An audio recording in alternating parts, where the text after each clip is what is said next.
반갑습니다. 예, 오늘 강의는 구원론 중에서 후반부, 후반부 내용을 살펴보겠습니다. 우리가 구원의 서정의 과정에서 소명, 공생, 회심, 믿음, 칭의, 양자, 여기까지 배웠어요. 오늘부터 오늘 이 시간에 살펴볼 내용은 양자가 되면은 거룩하게 살아야 되죠. 성화입니다. 그리고 하나님이 부르신 자들은 끝까지 지켜주시는 견인. 그리고 마지막에는 몸과 영혼이 함께 영화롭게 되는 영화. 이 세 과정이 남아있는데 차례로 살펴보겠습니다. 우선 거룩함. 내가 거룩하니 너희도 거룩하라. 베드로전서 1장 14절에 보면은 14절에서 19절까지 보게 되면 거룩함을 하나님을 본받아서 거룩함을 실행하면서 살 것을 요구했습니다. 15절에 보니까 14절부터 너희가 순종하는 자식처럼 순종하는 자식이죠. 불순종하는 자식이 아니라 이전 알지 못하던 때에 줬던 너희의 사역을 본받지 말고 오직 중요한 내용이죠. 너희를 부르신 거룩한 자처럼, 너희를 부르신 거룩한 자처럼, 너희도 모든 행실에 거룩한 자가 되라.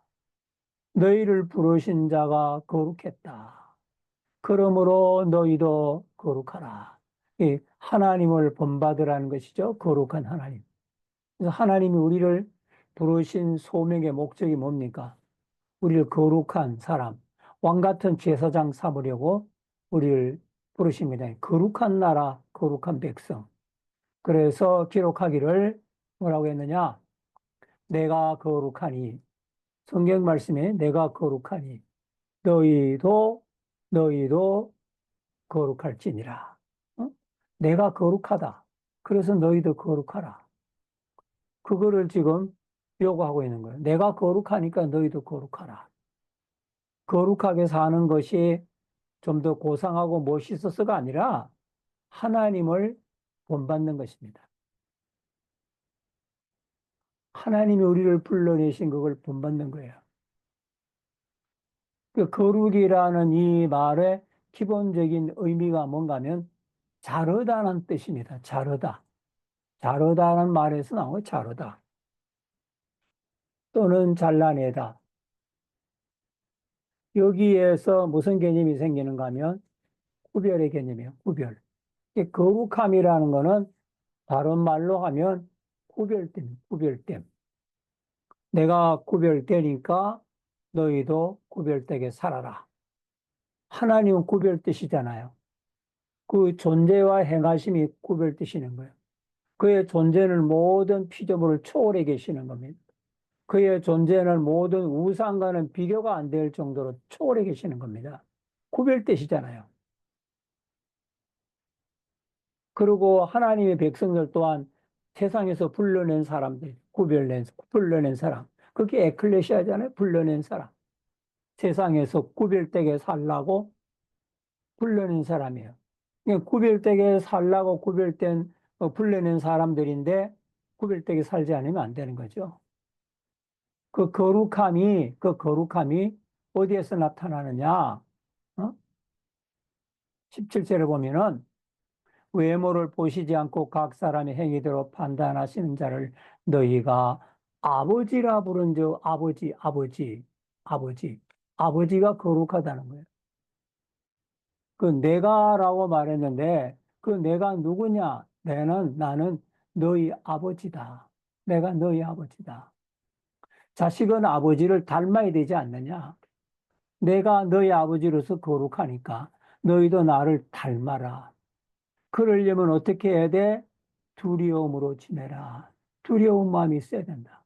이 두려움이 성화의 중요한 요소입니다. 두려움.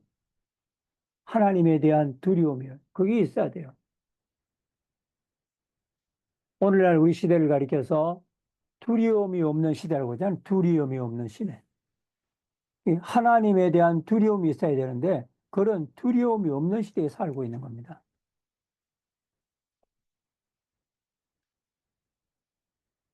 그리고 우리가 지금 살고 있는 삶은 나그네입니다. 나그네. 나그네잖아요.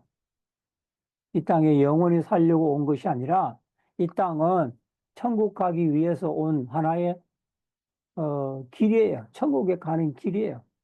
그리고 이건 천국에 가는 길선들입니다. 길선. 나그네인 거죠. 이곳에 정착하기 위해서 온 것이 아니라 천국에 가기 위해서 잠시 들르는 곳입니다. 임시거처요. 그래서 장막입니다. 우리의 몸도 장막이잖아요. 영원히 살도록 되어 있지 않아요. 그냥 둘둘 말으면 없어지는 장막처럼 우리 몸도 그냥 또 그렇게 둘둘 말하면 없어지는 거잖아요. 그래, 이 두려움을 가지고 살아야만이 거룩하게 살 수가 있어요. 하나님에 대한 두려움. 야, 내가 하나님 앞에 설 때에 나의 모든 행위가 하나님의 심판의 대상이다. 라는 그런 두려움이 있을 때에 구별되게 사는 것, 세상과 구별되게 살 수가 있는 겁니다. 우린 세상에 살고 있지만 세상에 속하지는 않았잖아요. 배가 항해하기 위해서는 바다에 물이 필요하지만은 물이 필요하다고 해서 물을 배 안으로 끌어들이면 우리는 망하게 되는 것이죠.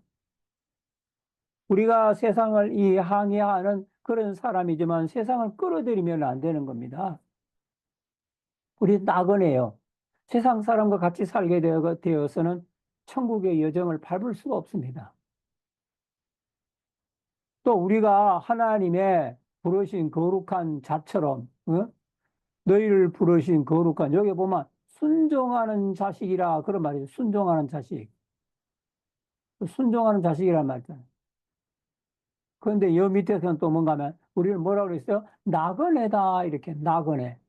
앞에서는 뭐요? 자식이다. 하나님의 자녀다.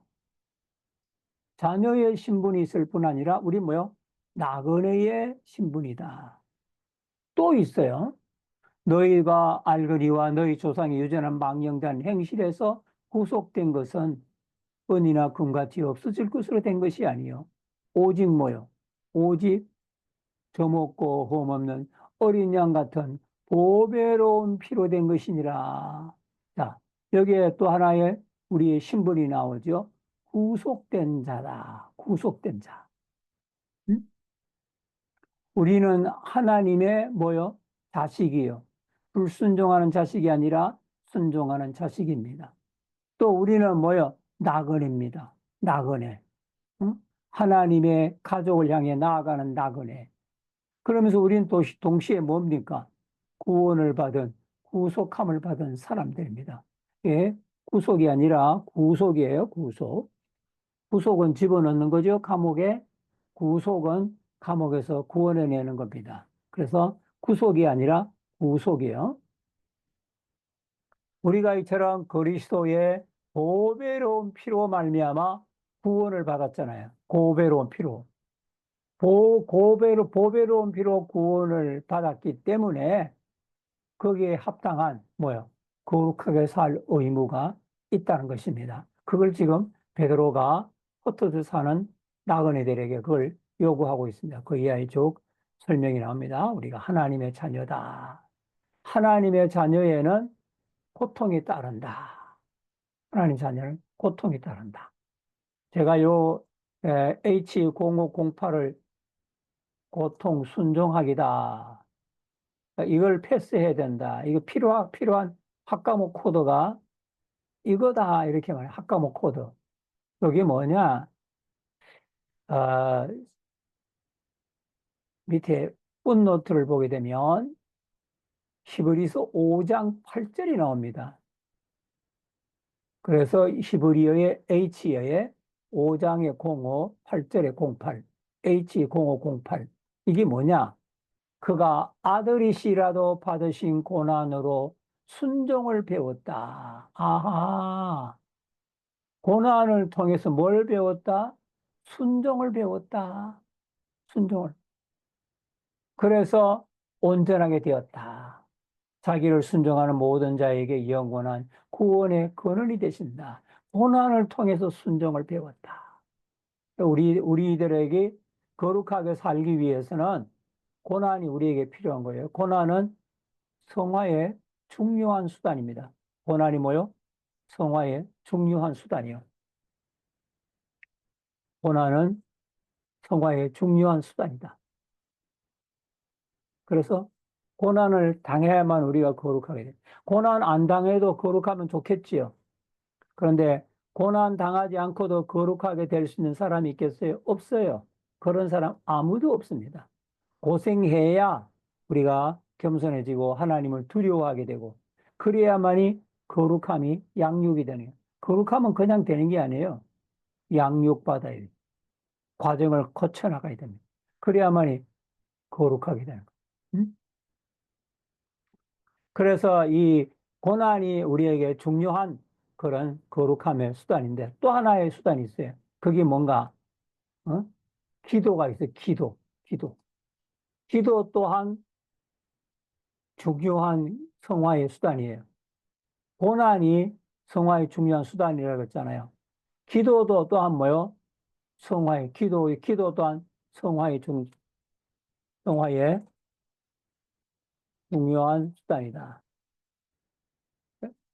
조직 신학에서 기도를 은혜의 방편에 에, 넣고 넣지 않고 원래 이 그 은혜의 방편에서 넣는 그런 신학자들이 있어요.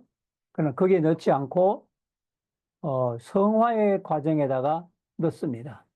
왜? 기도가 은혜의 방편이라기보다는 오히려 뭐요? 성화의 방편이다. 기도를 통해서 날마다 거룩하게 되는 것입니다. 응? 그런 기도하면 더 수월하게 우리의 거룩함의 과정이 되는 겁니다. 또 하나 중요한 그런 성화의 과정이 있는데 그거 뭔가 하면 이게 죽음에 대한 예견입니다. 죽음. 우리를 거룩하게 하는 거 뭔가 하면 나는 언젠간 죽는다. 나도 죽어야 해. 돼. 그리고 내가 고통을 당할 때에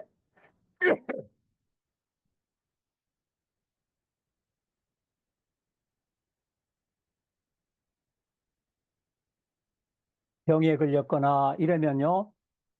두려움이 생기는 거잖아요. 무슨 두려움? 나 이렇게 아프다가 죽는 거 아니야? 그런 죽음에 대한 어떤 예상이 되게 되면 자기를 돌아보게 되는 거야. 내가 주님 앞에 설 수 있을까? 자기를 돌아보면서 거룩하게 돼. 교만한 사람이 낮아지게 되고. 그렇잖아요. 할 수 있다고 말하는 사람이 주님, 저 할 수 없어요. 이렇게 낮아지게 돼. 그런 기도라든지 고난이라든지 죽음에 대한 예언이라든지 질병도 중요한, 그래서 죽음에 대한 그 고통이 여기에 따르는 게 뭔가 하면 질병도 중요한 성화의 수단입니다. 질병 그 자체는 나쁜 거잖아요. 누가 질병을 좋아해요? 그렇지만 질병도 아픈 것도 우리를 거룩하게 하는 수단 중에 하나입니다. 그걸 하나님이 쓰실 수도 있고 안 쓰실 수도 있어요. 그러니까 질병으로 거룩하게 되기보다는 기도로 거룩하게 되는 게 제일 낫겠죠. 고난을 당하는 것은 어쩔 수가 없어요. 고난은 누가 못 피할 수 있겠습니까? 그냥 고난과 기도, 그리고 질병도 사실은 피할 수 있는 사람이 별로 없습니다. 그런 우리가 피할 수가 없는 이 불가피한 그런 고난이라든지 질병이라든지 죽음에 대한 예상이라든지 이런 것들을 생각하면은 우리가 거룩하게 되고 그걸 바라보면 뭐 하게 됩니까? 기도하게 되는 거죠. 그래서 기도가 우리를 거룩하게 하는 성화의 수단으로서 삼을 수가 있습니다. 그리고 우리를 부르신 하늘 아버지가 거룩하니까 너희도 거룩하라. 그렇게 말했는데 하나님이 이스라엘을 불러내신 소명에는요, 목적이 있어요. 소명에 뭐가 있어요? 소명에는 목적이 있어요. 목적. 소명의 목적. 하나님이 부르신 소명의 목적에는, 어, 내 아들 이스라엘을 애굽에서 불러내셨을 때 거룩한 제사장의 나라를 세우기 위한 것이다. 제사장의 나라. 제사장의 나라. 하나님의 거룩한 소유물을 삼고자 합니다. 결국에 뛰어난 성민이 거룩한 백성, 성민이 되기 위한 것이다. 이것도 뭐요? 그 말 풀어서 거룩한 백성이 되기 위한 거다. 이런 모든 요소들을 보게 되면 하나님이 부르신 소명의 목적이 뭐냐면 제사장 나라, 제사장이 되게, 제사장이라는 그 개념 속에는 거룩함이 들어있는 거죠. 응? 하나님의 거룩한 백성, 거룩한 소유물, 응? 성민, 이 일을 위해서 하나님이 우리를 부르셨습니다. 그래서 우리를 단련하시는 거예요. 단련. 왜? 자기의 거룩한 백성으로 삼기 위해서. 하나님 나라에 들어갈 수 있도록, 하나님의 나라에 들어가서 살 수 있도록 그런 거룩함을 우리에게 주시기 위해서 훈련시키는 겁니다. 아까 말씀드린 것처럼 거룩이란 말은 이 카도시, 카도시입니다. 카도시. 카도시예요. 거룩함이란 카도시, 카도시입니다. 카도시, 카도시. 이 카도시란 말은 separate, 구별하다라는 의미에서 나옵니다. 구별하는 거예요.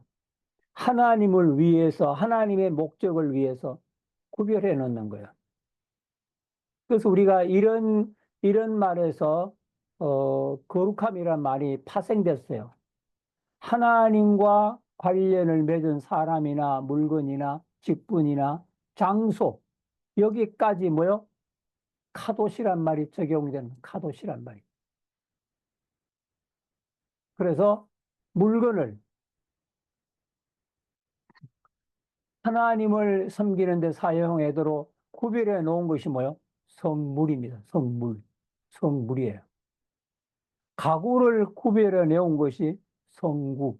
그리고 이거 전부 다가 거룩함 앞에는 길게 발음합니다. 성구는 성구가 아니라 성구. 거룩함 앞에서 다음에는 이 발음을 길게 내죠. 성구. 옷을 구별해 놓은 것이 뭐요? 성의.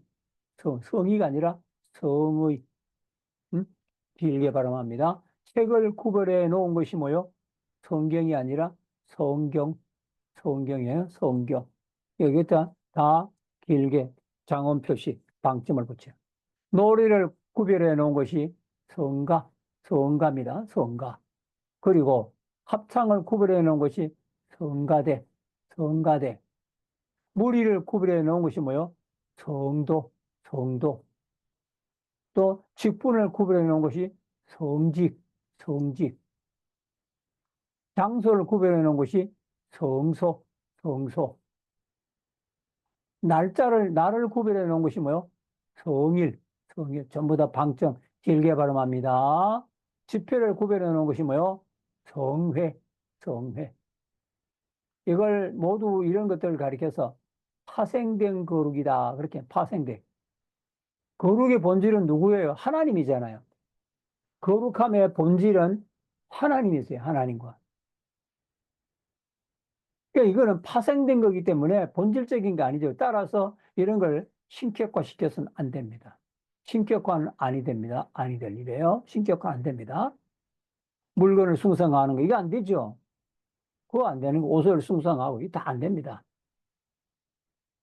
이거 하나님과 관련해서 사용되기 때문에 우리가 구별해 놓기는 하지만은, 이걸 마치 신격화시키는 것처럼 그렇게 되면 안 됩니다. 그러면 큰일 나는 거죠. 그래서 교회를 세상과 구별시켜 에클리시아로 만드신 까닭은 바로 하나님을 본받아서 거룩하게 살도록 하기 위해서. 이런 경계선을 무너뜨리면 안 돼요. 경계선을.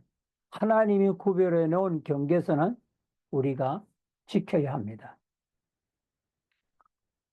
자, 우리의 거룩함의 삶이라는 것은 아주 일상생활과 굉장히 밀접하게 관련되어 있어요. 그래서 거룩함을 식생활에다가 연결시켜요. 식생활.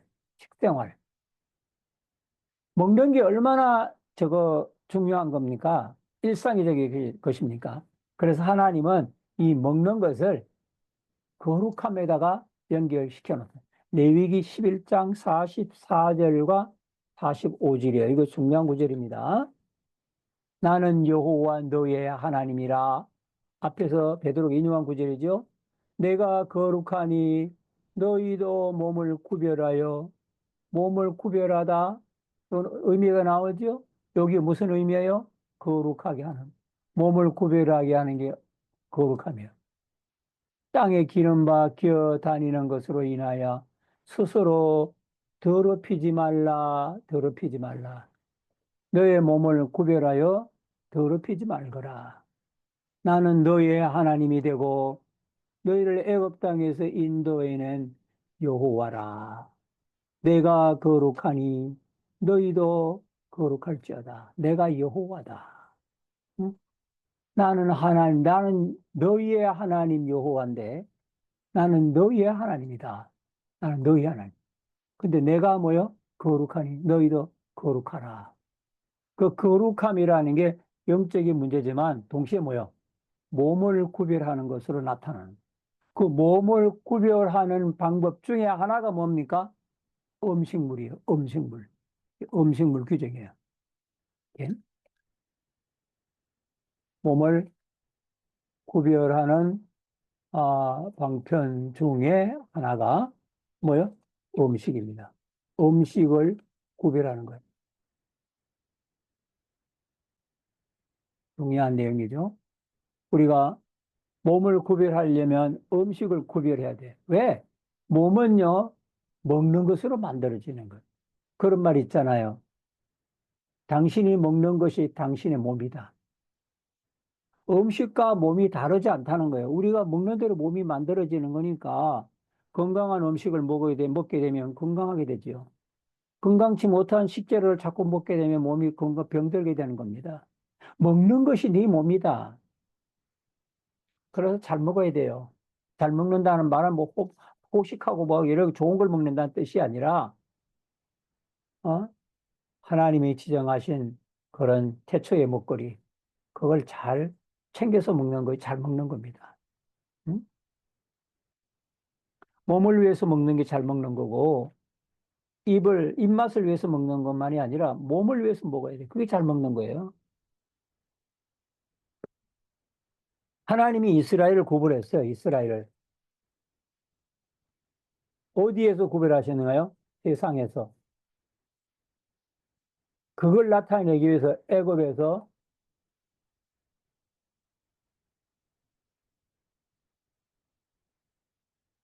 이스라엘을 세상과 구별시키도록 하기 위해서 애굽에서 이끌어낸 거예요. 그러니까 애굽에서 이끌어냄을 받은 백성들은 거룩하게 살아야 된다. 그 거룩함을 유지하는 방법 중에 하나가 뭔가 하면 음식물을 가려서 먹는 거예요. 가려서 먹어라. 어? 음식물을 가려서 먹어라. 아무나 먹지 말고. 편식과요.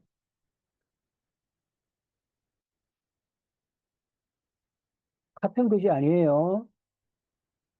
편식하는 것과 가려 먹는 건 같은 게 아닙니다. 편식은 하지 말아야죠. 하지만 뭐예요? 가려 먹어야 돼요. 편식은 안 되지만 가려 먹어야 된다. 음식물이 많이 있을 때에 그 가운데서 먹어도 되는지 안 먹어도 되는지 몸에 유익한지 유익하지 않은지 그거를 판단을 하고 먹어야 되는 거예요. 그냥 입에 들어간다고 다 먹는 게 아니라 그걸 이스라엘 백성들의 음식물을 통해서 계속 하루에 우리가 먹는 게 얼마나 중요한 겁니까? 인생의 즐거움이 거의 다 먹는 데서 오는 건데 그 먹는 것에다가 구별 의식을 넣은 거예요. 그러니까 결국은 음식이라는 게 성화의 제로입니다. 음식이라는 게 성화의 재료예요. 우리를 거룩하게 하는 재료입니다. 음식이라는 게. 그래서 이 식탁이라는 게 그냥 음식만 아니라 식탁은 거룩함에, 거룩함에 식탁이에요. 그러니까 이건 식탁, 거룩함의 시작고 성탁입니다. 성탁. 식탁, 우리는 밥 먹는 과정을 통해서 우리가 거룩을 학습하는 겁니다. 그래서 먹는데도 예절을 따지고 하는데 우리가 특히 하나님이 주신 음식이 얼마나 소중한 겁니까? 공짜로 받은 거잖아요. 감사함으로 받고 그 음식 앞에서 거룩함을 생각하고 구원받은 은총을 생각하고 예수님이 날 위해 피 흘려 죽으신 걸 생각하고 살찌고 피 흘려 주신 걸 생각하고 이 식탁이라는 게 거룩함의 식탁이에요. 거룩함이 하는 하나의 훈련이에요. 음식은요. 음식을 먹는다. 식음은요. 거룩한 훈련이에요. 거룩한 훈련. 거룩함에 대한 훈련이에요. 거룩함의 훈련. 그걸 밥을 먹는 게 아니라 거룩함을 먹는 거예요. 거룩함을 먹는 훈련입니다. 그래서 이 식탁을 정말 소중하게 생각해야 돼요. 밥 먹을 때마다 정말. 응? 레위기 11장이 오늘날 예수님 안에서 완성이 된 거죠. 완성. 폐기됐다는 말보다는 완성이 됐습니다. 완성. 레위기 11장에 대한 내용들은 뭐 여러 가지 해석이 많아서 지금 여기에서 다 살필 그런 처지는 못 됩니다. 문제는 뭔가 하면 음식물을 통해서 우리 몸을 구별하는 것을 만드신 거예요. 그래서 음식물 규정을 만드신 목적이 뭡니까? 구속의 은총을 식사 때마다 기억하라는 겁니다. 나는 너희를 애굽 땅에서 종살이한 너희들을 불러냈다. 너는 이방 사람과 다르다. 내가 이방 사람과 다르게 살라고 너희들을 불러냈다. 그러니 너희들도 그렇게 살아야 된다. 이것을 밥 먹을 때마다 생각하는 거, 밥 먹을 때마다. 음? 그래서 전쟁하는 병사가 대변을 누를 때에도 진영 밖에 나가서 작업을 끝낸 후에 삽으로 흙을 덮어라. 응? 얼굴을 덮어라. 거룩한 전쟁을 수행할 때 똥도 보이지 말라. 왜 그렇게 말했겠어요? 전쟁이라는 게 하나님의 백성이 나가는 전쟁이 뭔가 하면 그냥 싸움이 아니에요. 성전이에요, 성전. 거룩한 전쟁이에요. 그러기 때문에 구별의식을 가지라는 거예요. 그래서 똥 누는 것도 구별되게 했습니다.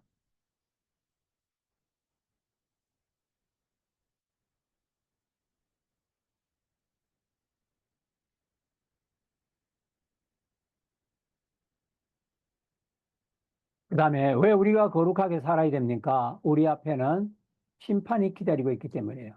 행한 대로. 우리가 거룩하게 살아야 할 이유입니다. 이 세상 생활로 끝나는 게 아니라 후일에 뭐요? 심판이 있어요. 응? 그 시인, 그 미래에 대한 심판이기 때문에 그 심판 때문에 우리 마음속에 뭐가 생기는 거예요? 두려움이 생기는 거예요. 두려움 그거에 뭔가 하면 결국은 하나님의 두려운 마음이 생긴다는 그 자체가 우리를 거룩하게 하는 수단들이라고 앞에서 말씀드렸죠. 하나님을 두려워하는 마음이 경건의 척도입니다. 그 사람이 정말 경건한 사람이냐, 경건치 않는 사람이냐, 기준이 뭐예요? 하나님에 대한 두려움이 있느냐, 없느냐는 거예요. 이게 경건의 신앙의 바탕이고 경건의 척도입니다. 경외심은 바로 뭐요? 성화의 바로미터요.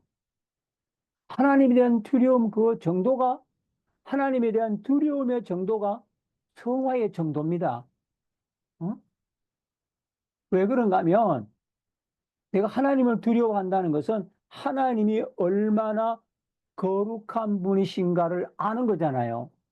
하나님의 거룩함의 분량을 아는 만큼 나의 거룩함도 채워져 가는 겁니다. 이 경외심이 하나님을 두려워하는 경외란 말이 하나님을 두려워하는 마음이잖아요. 하나님을 두려워하는 그 정도가 성화의 정도입니다. 나 거룩하게 되었다 그러면서 하나님에 대한 두려움이 없는 사람은 거룩함이 이루어지지 않는 사람입니다. 그래서 진정한 경외심은 두려움이 있어야 거예요. 이게 기독교 윤리의 기본이에요. 기독교 윤리의 기본. 기독교 윤리의 기본이 뭡니까? 하나님을 두려워하는 겁니다. 하나님을 두려워하기 때문에 그냥 막 살지 않는 겁니다. 막 살 수가 없어요. 왜? 이게 행한 것이 뭔가 하면 나의 행함이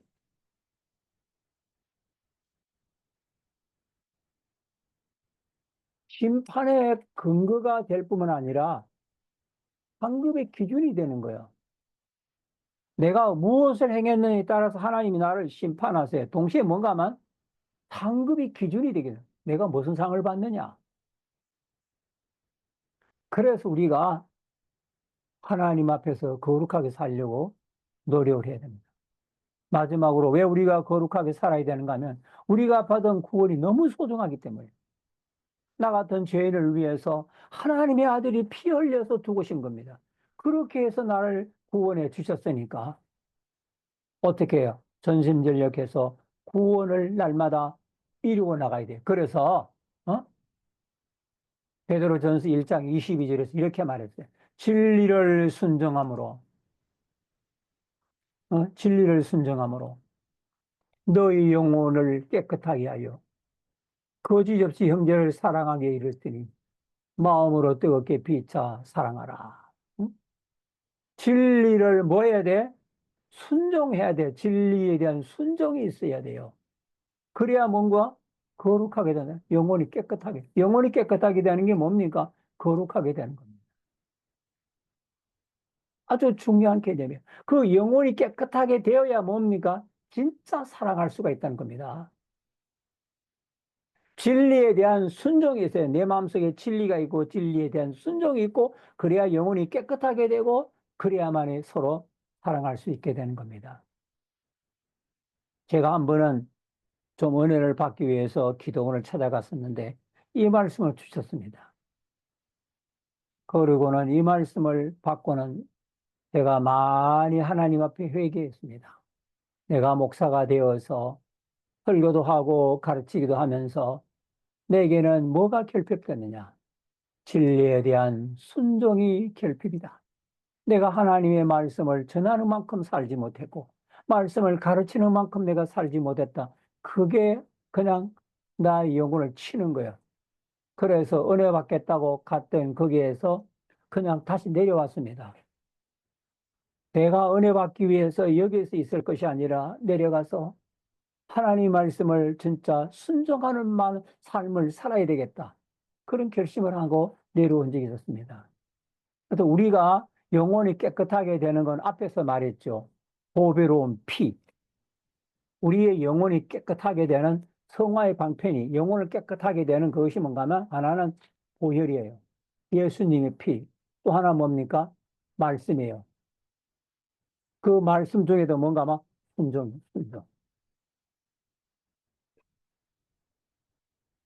예수님은 보혈이고 예수님 보혈이 우리 안에 흘려야 되잖아요. 하나님의 말씀 뭐야? 순종해야 돼요. 우리가 주의 말씀으로 인해서 예수님께서 깨끗하게 했다. 그렇게 말씀하셨는데, 너희는 내가 일러준 말로 깨끗하게 되었다. 그러면서 뭡니까? 동시에 베드로는 순종해야만이 깨끗하게 된다. 그래서 우리가 거룩하게 되고 성화가 되려면 이 세 가지가 따라와야 돼. 뭐요? 예수님의 보혈. 이거 없이는 우리가 깨끗하게 될 수가 없어요. 그 다음에 하나님의 말씀. 하나님의 말씀은 흙토관 위에 단련한 그런 금과 같은 순금과 같은 거예요. 우리 영혼을 깨끗하게 할 수가 있어요. 하나님 말씀. 우리 속에 자꾸 들어오면 뭡니까? 더러운 것이 없어 깨끗하게 돼요. 그리고 뭐 해야 돼? 순종해야 돼. 순종함으로써 깨끗하게 될 수가 있습니다. 요게 많은 부분이 차지하는 게 아니에요. 보혈, 이게 가장 큰 요소죠. 그 다음 두 번째, 말씀. 나의 순종은 보혈과 말씀으로 내가 거룩하게 되었다고 하는 것을 증거하는 거예요. 내가 말씀에 순종한다? 그 말은 내가 예수님의 보혈과 또 하나님의 말씀으로 내가 거룩하게 되고 있다. 그걸 보여주는 겁니다. 그래서 순종이 필요한 거예요. 순종. 순종해야만이 우리 영혼이 깨끗하게 됩니다. 예수님의 보혈, 말씀, 그리고 말씀에 대한 순종. 이것이 우리를 깨끗하게 하고 거룩하게 하는 겁니다. 그렇지만, 우리가 거룩함에서 중요한 건 뭔가? 이미 거룩함이 우리가 얻었지만은 온전히 이룬 것은 아니다. 즉, 성화의 불완전성을 의미합니다.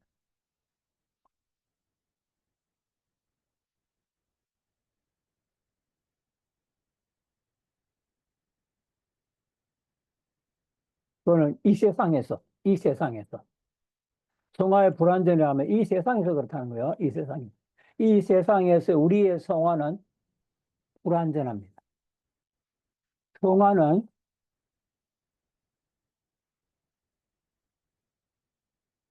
완전한 상태가 아니라 완전으로 나아가는, 나아간다고 할까, 뭐, 완전으로 진행 중인 과정이에요. 성화는요, 완전한 상태가 아니라 과정이다. 과정입니다. 이 과정이요. 성화는 완전해지는 과정이지, 완전한 상태가 아닙니다. 성결교단이라는 사람이 성결교단, 여러분 성결교라는 거 알죠? 성결교. 성결교에서는 완전 성화를 좀, 완전 성화. 이거 완전히 성화될 수 있다. 근데 우리는 그렇게 말하지 않죠? 세상에 완전한 사람이 어디 있어요? 완전 거룩화된 사람. 이거는 죽음을 전후로 해서만 이루어지는 겁니다. 완전 성화가 아니라 우리는 뭐요? 성화의, 성화가 과정 중에 있다. 완전한 상태가 아니라 성화의 과정이다. 성화는 하나의 플러스 과정입니다. 그래서 바울이 이렇게 말했어요. 빌립보 3장 12절에. 내가 이미 얻었다 함도 아니요 온전히 이루었다 함도 아니라 오직 내가 그리스도에게 잡힌 바 된 것을 잡으려고 쫓아간다. 잡으려고 쫓아간다. 이거 무슨 뜻이에요? 미완성이에요. 미완성. 미완성의 질주예요. 미완성의 질주. 달려가는 거잖아요. 난 이거 완성된 것이 아니라 지금 달려가고 있는 중이다. 미완성의 질주예요. 이건. 너의 거룩함을 계속 이루라. 이렇게 또 말씀하세요. 어? 너의 주신 구원을 이루어 나가라. 그런 말씀도 있는데 적어놨는지 모르겠네요. 하여튼 거룩함을 이루어 나가라. 우리가 구원에 있어서 성화의 구원이라는 게 있어. 성화의 구원. 구원을 나눌 때, 구원을 구별할 때 하나는 뭔가 하면 칭의의 구원, 또 하나는 뭔가 하면 성화의 구원이라는 거예요. 칭의의 구원에서는 죄의 중에서 죄책이 제거됩니다. 죄는 죄책과 오염으로 돼 있어요. 오염, 죄책과 오염. 그런데 성화의 구원에서는 오염이 제거되는 겁니다. 오염. 죄는 두 가지 요소, 죄책과 오염. 죄를 제거하는 것이 거룩함이 되는 거잖아요. 그런 죄책이 제거되는 건 칭의에서 죄책이 제거돼요. 그럼 오염이 제거되는 거는 성화에서 이루어지는 거예요. 그래서요, 죄책이 칭의에서 제거되는 건 단번에 단회적이에요. 그리고 요 오염은요, 단회적이 아니라 계속적이에요. 계속하는 진행이에요. 진행이에요. 이미 저 위에는 칭의는 끝난 거예요. 그리고 성화는 뭡니까? 계속 진행 중이에요. 완료, 단회적이니까 이거는 뭔가 막 완료적이에요. 칭의는 완료됐어요. 칭의는 완료. 이거 뭡니까? 진행입니다. 성화는 계속 진행 중이에요. 언제? 죽음을 전후로 해서.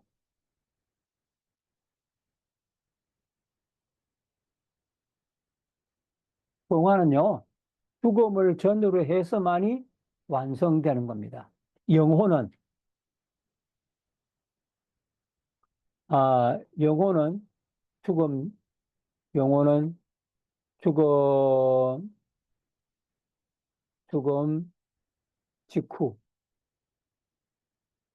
직후라고 할 수 있겠죠. 그리고 육체는 언제? 구할 때. 우리 영혼이 죽으면 우리 영혼이 하나님 나라에 가잖아요. 중간에 걸치지 않아요. 천국 바로 가요. 영혼은. 그렇기 때문에 거기 천국에 들어갈 수 있도록 완전한 거룩한 상태가 되어야 됩니다. 그러나 그건 육체를 입지 않는 영혼이잖아요. 그 영혼이 육체를 다시 입어야 되는데, 주님이 재림하실 때, 그때 우리 육체에 다시 부활하게 되는 겁니다. 그렇게 함으로써 영혼과 육체가 완성한 성화가 이루어집니다. 이 문제는 뒤에 이제 성화에서 다뤄지기 때문에 그때 가서 다시 한번 말씀드리겠습니다. 요 선행이라는 거는 성화의 열매다. 선행이 뭐다? 성화의 열매다. 하나님의 사람으로 온전케 하며 선한 일을 행하기에 온전케 하는 것. 하나님의 사람으로 온전케 한다는 게 무슨 뜻인가? 그것은 뭐요? 선한 일을 행하기에 온전케 한다. 그런 뜻이에요. 하나님의 사람이란 말은 선을 행하는 사람이에요. 하나님의 사람이 온전케 된다는 것은 선을 행하기에 온전케 된다. 이런 뜻입니다. 그러니까 우리의 성화가 미완성이잖아요. 미완성. 그럼에도 그 미완성임에도 그 성화의 결과들이 열매로 나타나요. 열매로. 열매로 나타나요. 그저 나무가 좋은 나무다, 뭐 나쁜 나무다, 그 결과로 뭘로 알 수 있습니까? 열매로 알 수 있습니다. 성화도 마찬가지입니다. 성화도 열매예요. 성화도. 열매입니다. 거룩함에 대한 열매. 그리고 열매가 있어야 돼요, 없어야 돼요? 있어야 돼요. 열매가 있어야 됩니다. 음?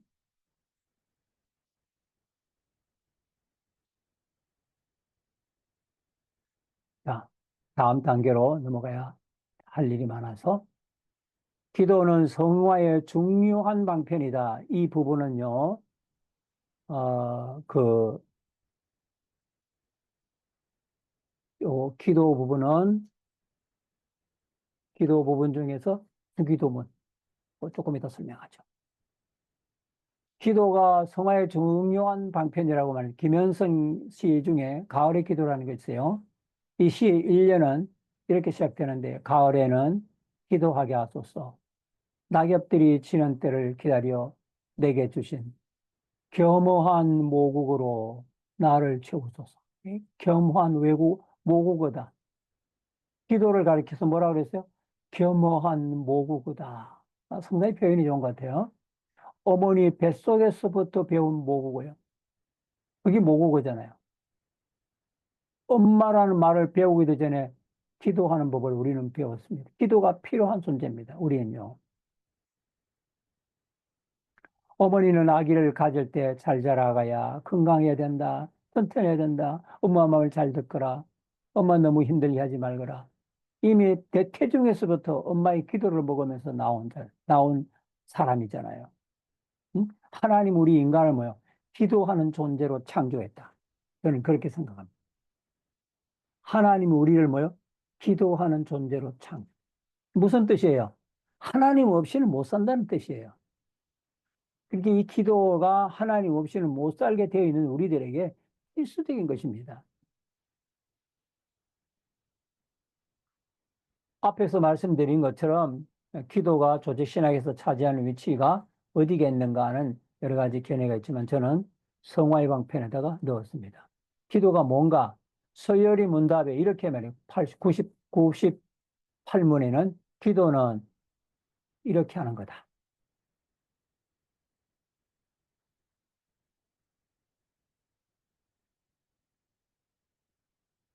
기도는 어떻게 하는 거다? 예수님의 이름으로 하는 거다. 우리의 소원을 아뢰는 거다. 하나님께 고해 바치는 거다. 하나님의 뜻에 합당한 것을 구하는 거다. 죄를 자복하는 거다. 자비를 감사하게 여기는 거다.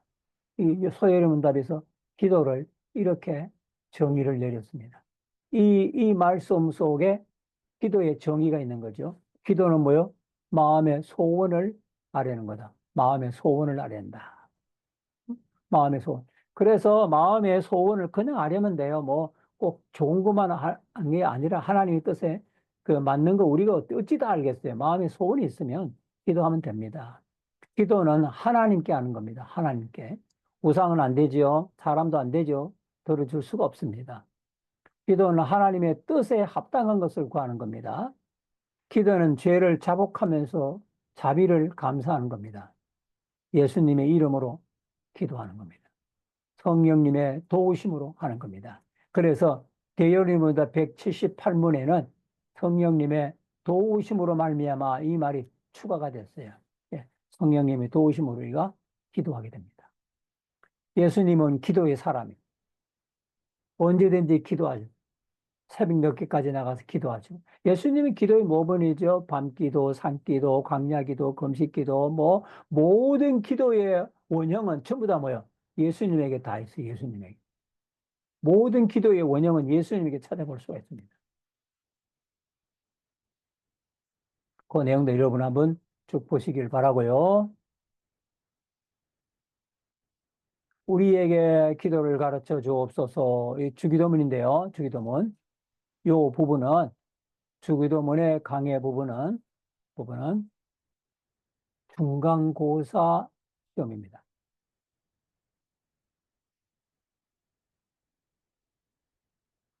주기도문 강의 요약 이게 뭐요?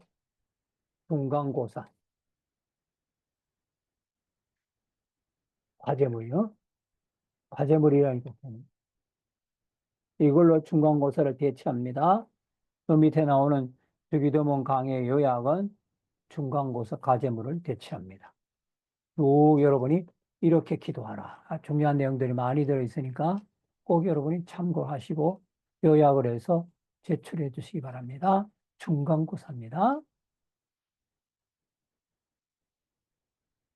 이제 다음 단계로 어, 특히 대개란 말 주기도문에서 이 대개가 요즘은 어떤 주기도문은 대개가 빠진 경우가 있는데 대개는 꼭 들어가야 하는 내용입니다. 이 대개는 OT 왜냐하면 그런 의미지만은 더 큰 뜻이 들어 있습니다.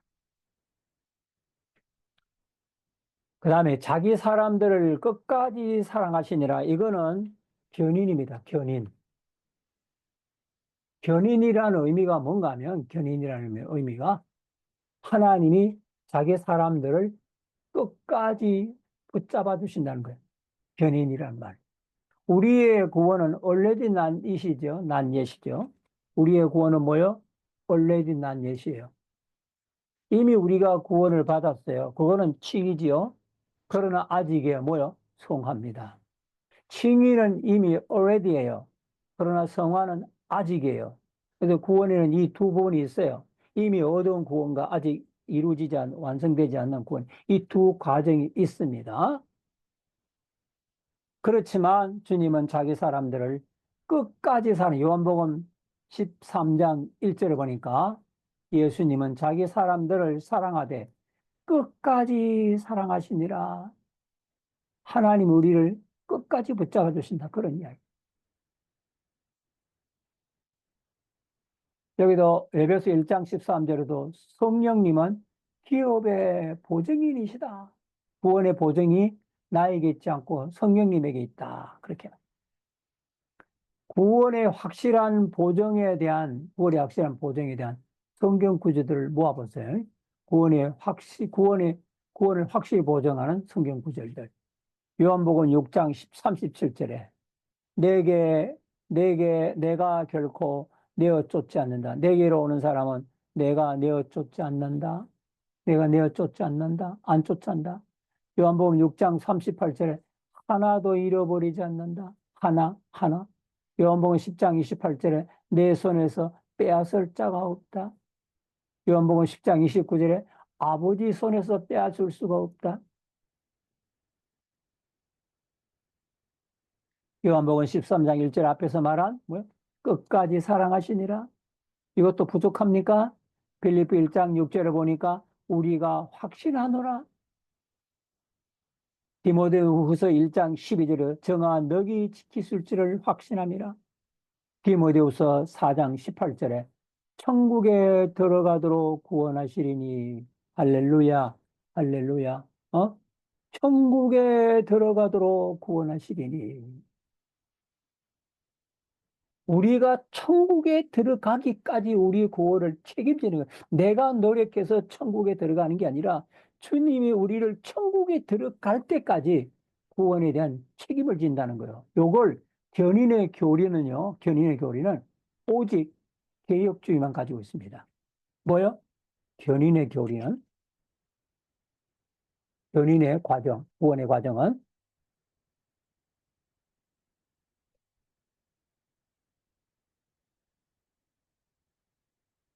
그건, 견인의 과정은 오직 뭐요? 개혁주의만 있습니다. 하나님이 선택하고 부르신 사람들은 끝까지 책임진다. 이건 어디에만 있어요? 개혁주의 신학에만 있어요. 개혁주의. 개혁주의라는 조금 이상하냐? 이상합니까? 개혁주의 신학에만 있어요.